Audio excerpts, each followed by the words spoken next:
Hi, Maya. It's good to see you again. Hi. How have things been going since we met last? Not good. No? No. How so? Well, the abuse is starting to get to be really overwhelming and it's more frequent. Is it? Well, when we talked last time, um, you described your situation as going through some domestic violence, and you have your two little girls that are in the house with you, and you were struggling with how you were feeling about leaving. And correct me if I'm wrong, you want to leave. You know that that's something you need to do, but you're not sure you can do it. Right. There's just so much I have tied into this relationship that I feel like it's hopeless that I know it's over, but I'm not ready to let go. And I can't. Well, tell me why you would want to make this change. Well, I don't want my daughters to grow up and think that it's okay to be hit. That's the number one reason. I don't want to show them an example of something that for them to repeat in the next generation and then their kids as well. Okay. So if you were to leave, how might you go about it? Well, I think it would be hard, but I would create I guess, I don't know, I need your help. Okay. What do you think what in your mind might help you leave the situation? What do you think you might need to try to do? I think I should really establish some type of independence. Like I feel like I can't really do anything without him. Okay. And financially I'm really dependent on him, so a whole lot would have to happen for me to be ready to just leave and go where. Okay. So you would need a plan of some sort that would make you feel safe enough to leave. Yeah. Knowing that you could take care of yourself financially and you could take care of your girls. I could try, but I don't know if I can really. What are the 3 best reasons for you to leave? The 3 best reasons would be I will be safe and I wouldn't die, would be number 1.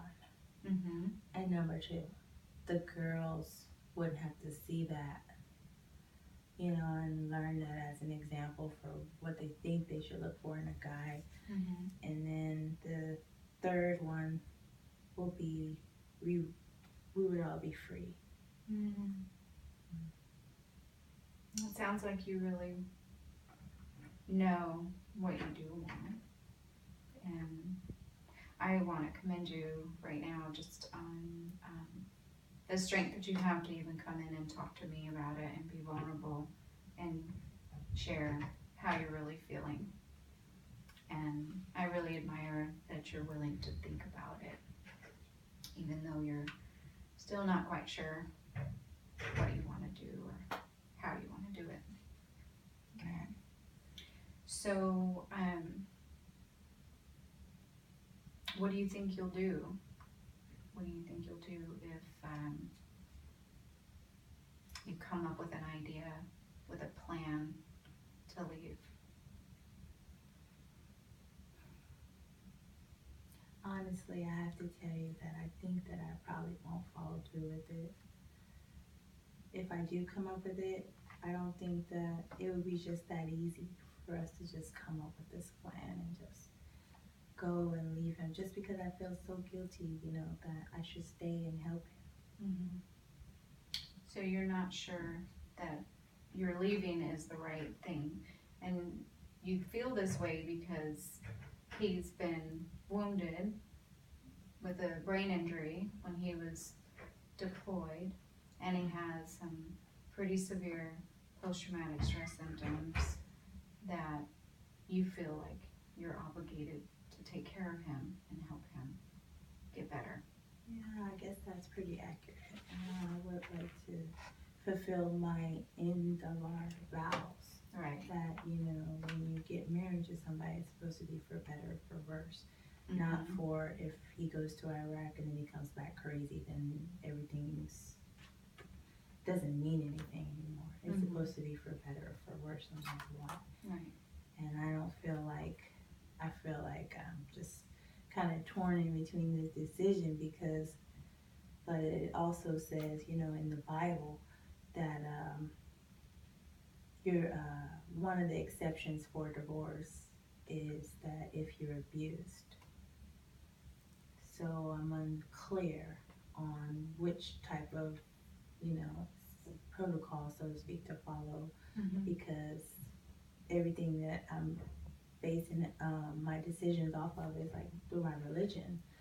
So when I have contradicting things that, where I'm confused about making a decision, it gets even more complicated, than when I started. So. Right. So you feel very strongly. You have this strong connection with your faith, and you know that your faith tells you that abuse is not acceptable, and it's okay for you to leave, but you're still feeling guilty about leaving him. Right, because of those vows, for better or for worse. What about that part? That's in the Bible too. Somewhere. I don't know where it is in the Bible, but I know it's in there. So what would happen then if you decide to just stay with him? Then I probably look like crap because I get hit too much. And I won't really live long, I don't think. I don't think I could survive going on this much longer.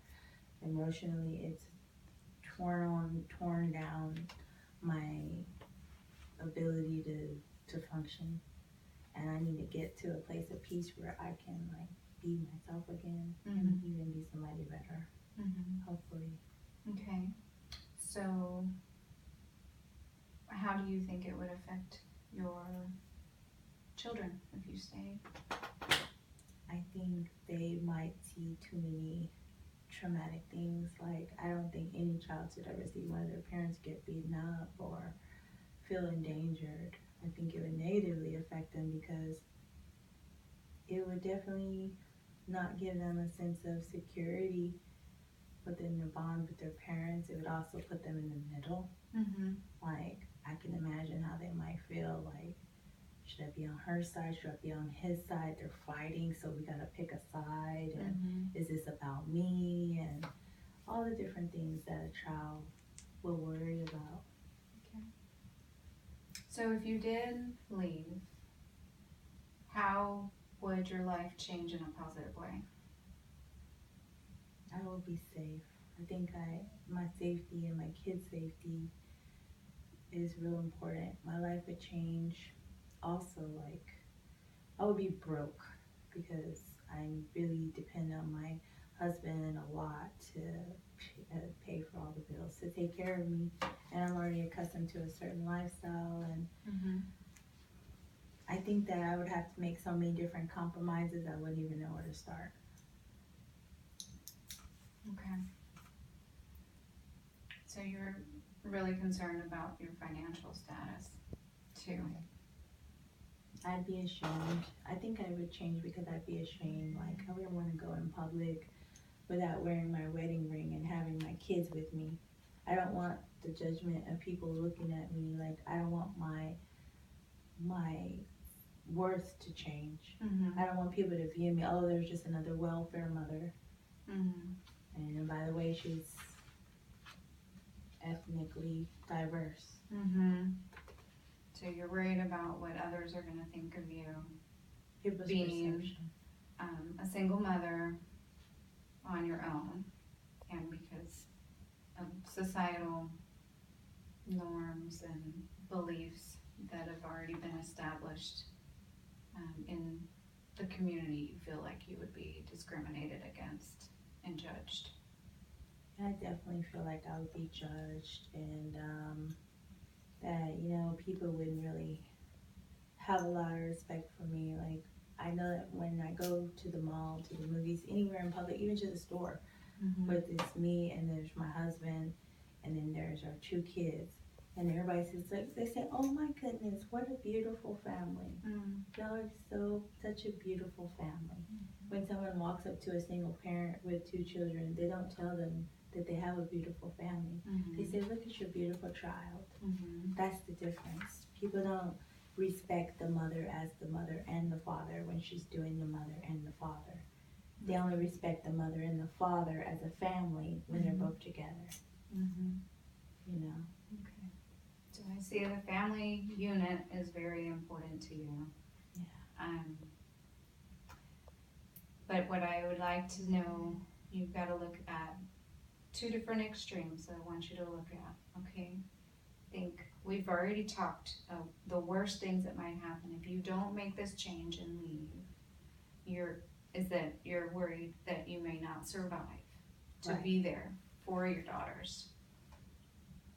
So, but if the best thing that might happen if you do make this change would be what?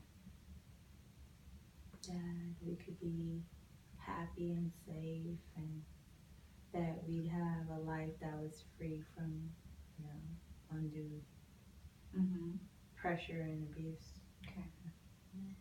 So between those 2 extremes, which one are you leaning more toward? I'm definitely leaning towards the happy part, and I want to be free and happy. So I'm thinking that I want to make a decision to get divorced. Okay.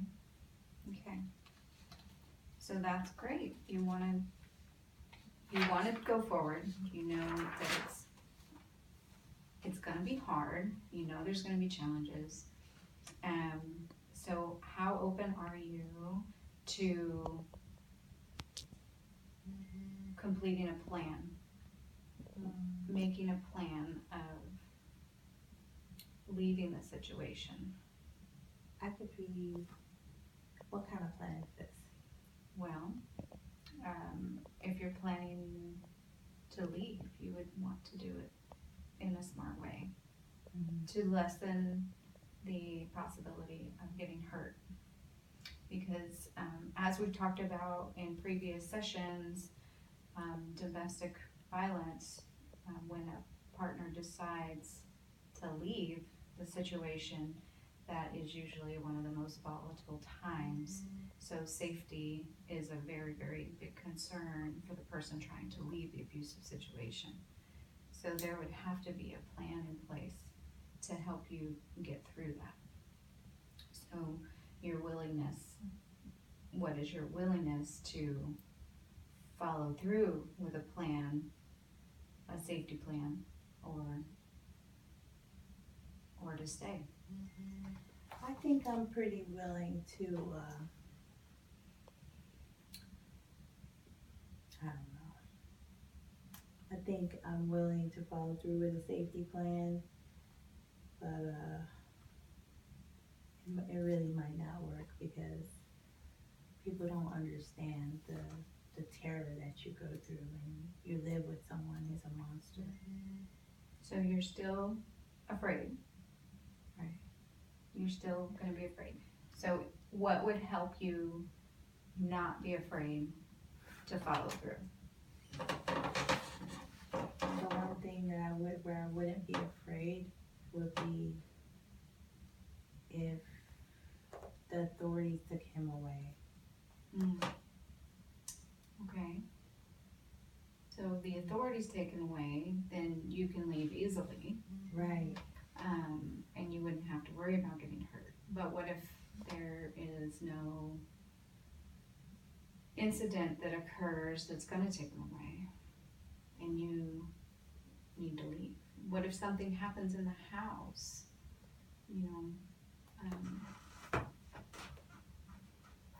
Then what do you do?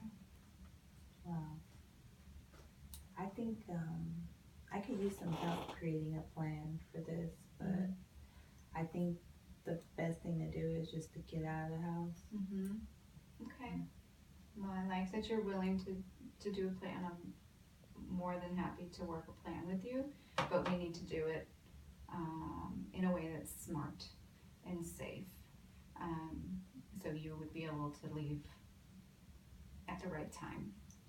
Right. maybe when he's at work,